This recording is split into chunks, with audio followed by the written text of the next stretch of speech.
সম্মানিত বিনিয়োগকারী ভাই বোনেরা, আসসালামু আলাইকুম। আশা করি আপনারা সবাই ভালো আছেন, শারীরিকভাবে সুস্থ আছেন। আমি আজকে 18 এপ্রিল শুক্রবার পবিত্র জুম্মাবাদ 2025 এই ভিডিও আলোচনা করছি এবং আমার আজকের আলোচনার শিরোনাম হচ্ছে বর্তমানে প্রাতিষ্ঠানিক গ্যামলারদের তীক্ষ্ণ নজরে যে তিনটি শেয়ার। এই শিরোনাম নিয়ে বন্ধুরা আমি আজকে আপনাদের সামনে যে তিনটি শেয়ার নিয়ে আলোচনা করব। এই তিনটি শেয়ার প্রাতিষ্ঠানিক গ্যামলারদের আর তীক্ষ্ণ নজরে বলতে আমি বোঝানো হয়েছে যে কেনারের দিক দিয়ে যে তিনটি শেয়ার প্রাতিষ্ঠানিক বিনিয়োগকারীদের নজরে রয়েছে এবং এর সাথে ভ্যালুর দিক দিয়েও নজরে রয়েছে এবং শীর্ষ তালিকায় রয়েছে, এমন তিনটি শেয়ারই আমি আপনাদের সামনে আজকে আলোচনা করব। তো আমার আজকের আলোচনাকৃত প্রথম শেয়ারটি আপনাদের সামনে আলোচনা করব, সেটা হচ্ছে খান ব্রাদার্স, যেটা ভ্যালুর দিক দিয়ে 13 নম্বরে অবস্থান ছিল। গতদিন 3,84,370 ভলিউম নিয়ে 5,20,00,000 টাকার শেয়ার ট্রানজ্যাকশন করে দিন শেষে 1 টাকা 50 পয়সা দাম বেড়ে 1.13% ইনক্রিজ করে 134 টাকা 70 পয়সা ক্লোজ প্রাইস ছিল। খান ব্রাদার্স মিসসেলেনিয়াস সেক্টরের এই শেয়ারটির যদিও ইপিএস খুবই দুর্বল, 14 পয়সা মাত্র, 962.14 পি রেশিও, যা ঝুঁকিপূর্ণ উচ্চঝুঁকির জন্য ওভার ভ্যালুড রিস্কি অবস্থানে পি রেশিও দিক দিয়ে আছে যদিও, কিন্তু ইপিএসের কিন্তু গ্রোথ ফার্স্ট কোয়ার্টার আর তুলনায় সেকেন্ড কোয়ার্টারে কিছুটা বেড়েছে, যদিও ইপিএস খুব কম।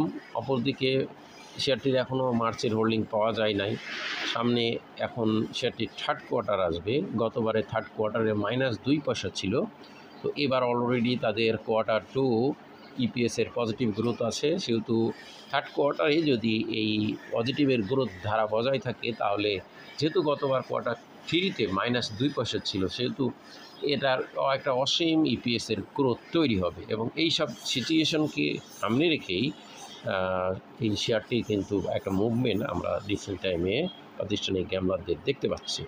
দেখুন, শেয়ারটি গত 15 এপ্রিল 121 টাকা নেমে আসার পর শেয়ারটি গত 16 এবং 17 পরপর 2 দিন আমরা শেয়ারটির প্রাইস ইনক্রিজ হতে দেখেছি।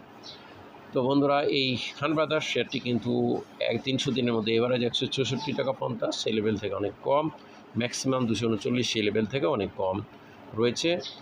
এরপর আমরা আজকের এই শেয়ারটির পর যে দ্বিতীয় শেয়ারটি আলোচনা করার পূর্বে এটাই আমাদেরকে বলতে হবে যে এবার এই শেয়ারটি আগামী দিনগুলোতে 146 টাকা ক্রস করে নতুন লেনদেন হচ্ছে কিনা। যদি 146 ক্রস করে নতুন লেনদেন হতে পারে তাহলে শেয়ারটি কিন্তু পুনরায় একটা ভালো সম্ভাবনা উড়িয়ে দেওয়া যাবে না।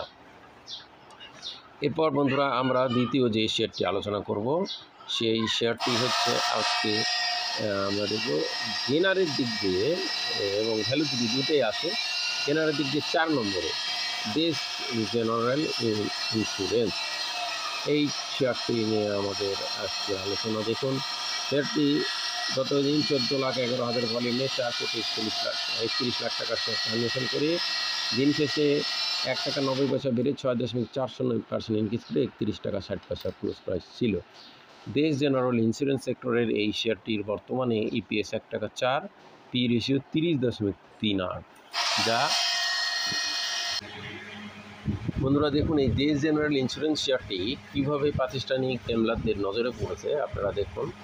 শেয়ারটি 25 টাকা ছিল গত 10 এপ্রিল, তারপর 25 টাকা থেকে 25 টাকা 40 পয়সা থেকে 26, তারপর আর আমরা দেখছি 27, 29, পরপর 4 দিন ইনক্রিজ করার পরও শেয়ারটি কিন্তু বড় ধরনের খুব ব্যাপক ভলিউমে আপলোডিং বা ডিস্ট্রিবিউশনের মতো বিষয় তৈরি হয় নাই।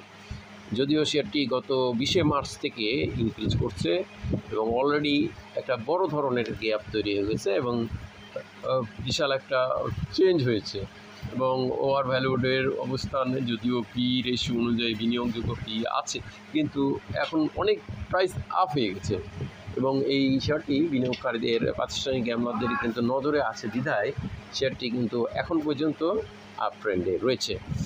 তো বন্ধুরা, এই স্বাভাবিকভাবে আমরা যদি দেখি এর বর্তমানে ন্যাব 12 টাকা 80, ন্যাব অনুযায়ী 126 হলো ফান্ডামেন্টাল হিসেবে বহন করবে 4 কোটি শেয়ার। ইন্স্যুরেন্স সেক্টর শেয়ারটির কোয়ার্টার থ্রিতে ইপিএস এর গ্রোথ কমেছে এবং তাদের এখন যেহেতু ডিসেম্বর ক্লোজিং, সামনে ডিভিডেন্টের বিষয় রয়েছে। ইনস্টিটিউট কোটায় মার্চে কিছুটা বেড়েছে, সামান্য কিছু। এভারেজ প্রাইস 31 টাকা 40, এই লেভেল থেকে কিছুটা বাড়ছে 300 দিনের মধ্যে এভারেজ। ম্যাক্সিমাম প্রাইস থেকে অবশ্য যদিও কম রয়েছে। এখন এই শেয়ারটি যদি আগামী দিনগুলোতে 35 টাকা ক্রস করে নতুন ভ্যালু করতে পারে, তাহলে শেয়ারটি কোনো একটা ভালো হওয়ার সম্ভাবনা উড়িয়ে দেওয়া যাবে না। তো বন্ধুরা, আমরা আজকে যে আলোচনা করছি প্রাতিষ্ঠানিক গ্যাম্বলারদের নজরে 2টি শেয়ার আলোচনা করলাম। এরপর আমরা সবশেষের শেয়ারটি আলোচনা করব। এটাও একটা ইন্স্যুরেন্স সেক্টরের শেয়ার।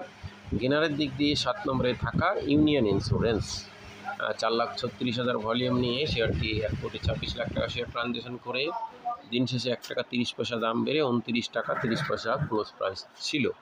ইউনিয়ন ইন্স্যুরেন্স সেক্টরের এই শেয়ারটির কিন্তু বর্তমানে পি রেশিও 13.38, যা চমৎকার সেফটি বিনিয়োগযোগ্য পি লোন মার্জিন বলবৎ রয়েছে। ইপিএস 2 টাকা 19 পয়সা, ন্যাব 19 টাকা 11। ন্যাব অনুযায়ী 191 হলেও ফান্ডামেন্টাল ইস্যু বহন করবে। শেয়ারটির একটি উল্লেখযোগ্য বিষয় হলো কোয়ার্টার 2 থেকে কোয়ার্টার 3তে প্রায় ডাবলের কাছাকাছি ইপিএসের গ্রোথ হয়েছে এবং এটা একটা ভালো দিক। এবং শেয়ারটি আমরা গত 9 এপ্রিল যদি ধরি, 9 এপ্রিল থেকেই প্রাইস ইনক্রিজ করছে। 8 এপ্রিল 26 টাকা 60 পয়সা ছিল, সেখান থেকে 29 টাকা 30, কিন্তু এই পরিমাণে দাম 26 টাকা থেকে 29, প্রায় 10% উপরে বা প্রাইস ইনক্রিজ করলেও সেটি কিন্তু বড় ভলিউম আপলোডিং বা ডিস্ট্রিবিউশন মতো ভলিউম ক্যারি করে নাই। সুতরাং এই শেয়ারটি এবং দীর্ঘদিন বেশ কিছুদিন ধরে শেয়ারটি T+2 3তে গেইন থাকার পরও সেটি প্রাইস ফল করে না। সুতরাং এখানে প্রাতিষ্ঠানিক গ্যাম্বলারদের যে একটা নজর রয়েছে সেটা বলার অস্বীকার করা বা সম্ভাবনা উড়িয়ে দেওয়া যায় না। আমরা এছাড়া দেখছি এই শেয়ারটির কিন্তু এই ইউনিয়ন ইন্স্যুরেন্স শেয়ারটির আমরা ইপিএসের একটা গ্রোথ আছে, এছাড়া ডিভিডেন্ড হিস্ট্রিও তাদের ভালো। উপরন্ত ফেব্রুয়ারি মার্চ মাসের এখনও হোল্ডিং তাদের এখনও পাওয়া যায় নাই। ও 300 দিনের মধ্যে এভারেজ প্রাইস কিন্তু 43.50, তো সেই লেভেল থেকে কিন্তু শেয়ারটি অনেক কম রয়েছে। এটা আমরা দেখতে পাচ্ছি 43 টাকা 50 টাকা অনেক কম এভারেজ প্রাইস 300 দিনের মধ্যে। সেই ম্যাক্সিমাম প্রাইস 63 টাকা 70। বন্ধুরা, এই ইউনিয়ন ইন্স্যুরেন্স শেয়ারটি আমরা দেখছি, শেয়ারটি কিন্তু এভারেজ প্রাইস 43 টাকা 50 টাকা অনেক কম, ম্যাক্সিমাম প্রাইস থেকে অনেক কম। এই শেয়ারটির মার্চে হোল্ডিং 0.34% কমেছে। শেয়ারটি দেখুন গত 6 এপ্রিলের পর থেকে উঠানামা করে প্রাইস ইনক্রিজ করছে এবং এখন পর্যন্ত শেয়ারটি কিন্তু বড় ভলিউম হয় নাই, যে আপলোডিং বা ডিস্ট্রিবিউশনের মতো ভলিউম হয় নাই। এবং উপরন্তু আরেকটি বিষয় আমরা দেখছি, শেয়ারটি কিন্তু এখানে যে প্রাতিষ্ঠানিক গ্যাম্বলারদের নজর আছে বিধায় কিন্তু শেয়ারটি এই 26 থেকে 29-এ যাওয়ার পরও শেয়ারটির প্রাইস এখনও কন্টিনিউ করছে। তো এখানে স্বাভাবিকভাবে প্রাতিষ্ঠানিক গ্যাম্বলারদের এখানে একটা তীক্ষ্ণ নজরে বা পার্টিসিপেশন থাকার ফলে এই বিষয়টি হয়েছে। তো বন্ধুরা, আমাদের এই আলোচনা কাউকে বাই বা সেল করার জন্য না, শুধুমাত্র শেয়ারগুলোর অবস্থা জানানোর জন্য। ধারাবাহিক আলোচনায় কেউ বাই সেল করবেন না, নিজে জেনে নিশ্চিন্তে চিন্তিত থাকবেন। আজকে ভালো থাকবেন।